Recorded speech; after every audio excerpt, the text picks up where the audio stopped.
শরৎচন্দ্র চট্টোপাধ্যায়ের উপন্যাস শ্রীকান্ত, চতুর্থ খণ্ড, পর্ব 14। সমস্ত পথ চোখ যাহাকে অন্ধকারেও খুঁজিতেছিল তাহার দেখা পাইলাম রেলওয়ে স্টেশনে। লোকের ভিড় হইতে দূরে দাঁড়াইয়া আছে। আমাকে দেখিয়া কাছে আসিয়া বলিল, একখানি টিকিট কিনে দিতে হবে গোসাই। সত্যিই কি তবে সকলকে ছেড়ে চললে? এছাড়া তো আর উপায় নেই। কষ্ট হয় না কমললতা? এ কথা কেন জিজ্ঞাসা করো গোসাই? জানো তো সব। কোথায় যাবে? যাব বৃন্দাবনে, কিন্তু কিন্তু অত দূরের টিকিট চাইনি। তুমি কাছাকাছি কোনো একটা জায়গার কিনে দাও। অর্থাৎ আমার ঋণ যত কম হয়, তারপরে শুরু হবে পরের কাছে ভিক্ষে, যতদিন না পথ শেষ হয়। এই তো। ভিক্ষে কি এই প্রথম শুরু হবে গোসাই? আর কি কখনো করিনি? চুপ করিয়া রহিলাম। সে আমার পানে চাহিয়াই চোখ ফিরাইয়া লইল। কহিল, দাও দাও, বৃন্দাবনের টিকিটই কিনে দাও। তবে চলো একসঙ্গে যাই। তোমারও কি ওই এক পথ নাকি? বলিলাম, না, এক নয়, তবু যতটুকু এক করে নিতে পারি।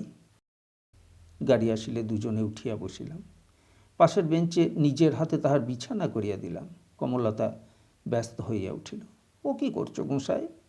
করছি যা কখনো কারোর জন্যে করিনি, চিরদিন মনে থাকবে বলে। সত্যি কি মনে রাখতে চাও? সত্যিই মনে রাখতে চাই কমললতা। তুমি ছাড়া যে কথা আর কেউ জানবে না। কিন্তু আমার যে অপরাধ হবে গোসাই। না, অপরাধ হবে না, তুমি স্বচ্ছন্দে বসো। কমললতা বসিল, কিন্তু বড় সংকোচের সহিত। গাড়ি চলিতে লাগিল। কত গ্রাম, কত নগর, কত প্রান্তর পার হইয়া। অদূরে বসিয়া সে ধীরে ধীরে তাহার জীবনের কত কাহিনী বলিতে লাগিল। তাহার পথে বেড়ানোর কথা, তাহার মথুরা, বৃন্দাবন, গোবর্ধন, রাধাকুণ্ডবাসের কথা, কত তীর্থভ্রমণের গল্প। শেষে দ্বারিকাদাসের আশ্রয়ে মুরারিপুর আশ্রমে আসা। আমার মনে পড়িয়া গেল ওই লোকটির বিদায়কালের কথাগুলি। বলিলাম, জানো কমললতা, বড় গোসাই তোমার কলঙ্ক বিশ্বাস করেন না। করেন না? একেবারে না। আমার আসবার সময়ে তাঁর চোখে জল পড়তে লাগলো। বললেন, নির্দোষীকে দূর করে যদি নিজে থাকি নতুন গোসাই, মিথ্যে তাঁর নাম নেওয়া, মিথ্যে আমার এ পথে আসা। মঠে তিনিও থাকবেন না কমললতা। এমন নিষ্পাপ মধুর আশ্রমটি একেবারে ভেঙে নষ্ট হয়ে যাবে। না, যাবে না। একটা কোনো পথ ঠাকুর নিশ্চয়ই দেখিয়ে দেবেন। যদি কখনো তোমার ডাক পড়ে ফিরে যাবে সেখানে? না, তাঁরা যদি অনুতপ্ত হয়ে তোমাকে ফিরে চান, তবুও না। একটু পরে কি ভাবিয়া কহিল, শুধু যাব যদি তুমি যেতে বলো, আর কারও কথাই না।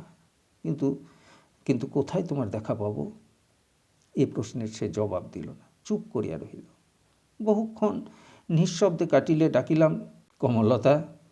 সাড়া আসিল না। চাহিয়া দেখিলাম সে গাড়ির এক কোণে মাথা রাখিয়া চোখ বুজিয়াছে। সারাদিনের শ্রান্তিতে ঘুমাইয়া পড়িয়াছে ভাবিয়া তুলিতে ইচ্ছা হইল না। তারপরে নিজেও যে কখন ঘুমাইয়া পড়িলাম জানি না। হঠাৎ এক সময় কানে গেল, নতুন গোসাই। চাহিয়া দেখি সে আমার গায়ে হাত দিয়া ডাকিতেছে। কহিল, ওঠো, তোমার সাঁইথিয়ায় গাড়ি দাঁড়িয়েছে। তাড়াতাড়ি উঠিয়া বসিলাম। পাশের কামরায় কিষণ ছিল। ডাকিয়া তুলিতে সে আসিয়া ব্যাগ নামাইল। বিছানা বাঁধিতে গিয়া দেখা গেল, যে দু একখানায় তাহার শয্যা রচনা করিয়া দিয়েছিলাম, সে তাহা ইতিপূর্বেই ভাঁজ করিয়া আমার বেঞ্চের এক ধারে রাখিয়াছে। কহিলাম, এইটুকুও তুমি ফিরিয়ে নিলে না? কতবার ওঠানামা করতে হবে, এ বোঝা বইবে কে? দ্বিতীয় বস্ত্রটিও তো সঙ্গে আনোনি, সেও কি বোঝা? দেব দু একটা বার করে? বেশ, যা হোক তুমি। তোমার কাপড় ভিখিরির গায়ে মানাবে কেন? বলিলাম, কাপড় মানাবে না, কিন্তু ভিখারিকেও খেতে হয়। পৌঁছতে আরও 2 দিন লাগবে। গাড়িতে খাবে কি? যে খাবারগুলো আমার সঙ্গে আছে তাও কি ফেলে দিয়ে যাব? তুমি ছোঁবে না? কমললতা এবার হাসিয়া বলিল, ইস, রাগ দেখো। ওগো ছোঁবো গো, ছোঁবো। থাক থাক ওসব। তুমি চলে গেলে আমি পেট ভরে গিলব। সময় শেষ হইতেছে। আমার নামিবার মুখে কহিল, একটু দাঁড়াও তো গোসাই, কেউ নেই, আজ লুকিয়ে তোমায় একটা প্রণাম করে নিই। এই বলিয়া হেঁট হইয়া সে আজ আমার পায়ের ধুলা লইল। প্ল্যাটফর্মে নামিয়া দাঁড়াইলাম। রাত্রি তখনও পোহায় নাই। নিচে ও উপরে অন্ধকার স্তরে একটা ভাগাভাগি শুরু হইয়াছে। আকাশের এক প্রান্তে কৃষ্ণা ত্রয়োদশীর ক্ষীণ শীর্ণ শশী, অপর প্রান্তে উষার আগমনী।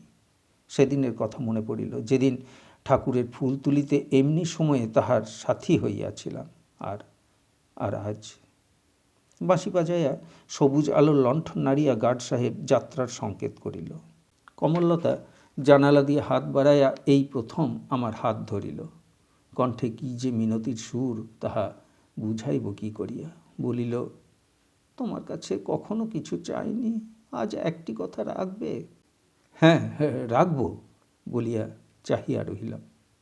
বলিতে তাহার এক মুহূর্ত বাঁধিল, তারপরে কহিল, আমি জানি আমি তোমার কত আদরের। আজ বিশ্বাস করে আমাকে তুমি তাঁর পাদপদ্মে সঁপে দিয়ে নিশ্চিন্ত হও, নির্ভয় হও। আমার জন্য ভেবে ভেবে আর তুমি মন খারাপ করো না গোসাই, এই তোমার কাছে আমার প্রার্থনা। গাড়ি ছাড়িয়া দিল। তাহার সেই হাতটা হাতের মধ্যে লইয়া কয়েক পদ অগ্রসর হইয়া কহিলাম, তোমাকে তাঁকেই দিলাম কমললতা, তিনিই তোমার ভার নিন। তোমার পথ, তোমার সাধনা নিরাপদ হোক। আমার বলে তোমাকে আমি আর অসম্মান করব না। হাত ছাড়িয়া দিলাম। গাড়ি দূর হইতে দূরে চলিল। গবাক্ষ পথে তাহার আনত মুখের পরে স্টেশনের সারি সারি আলো কয়েকবার আসিয়া পড়িয়া আবার সমস্ত অন্ধকারে মিলাইল। শুধু মনে হইল হাত তুলিয়া সে যেন আমাকে শেষ নমস্কার জানাইল।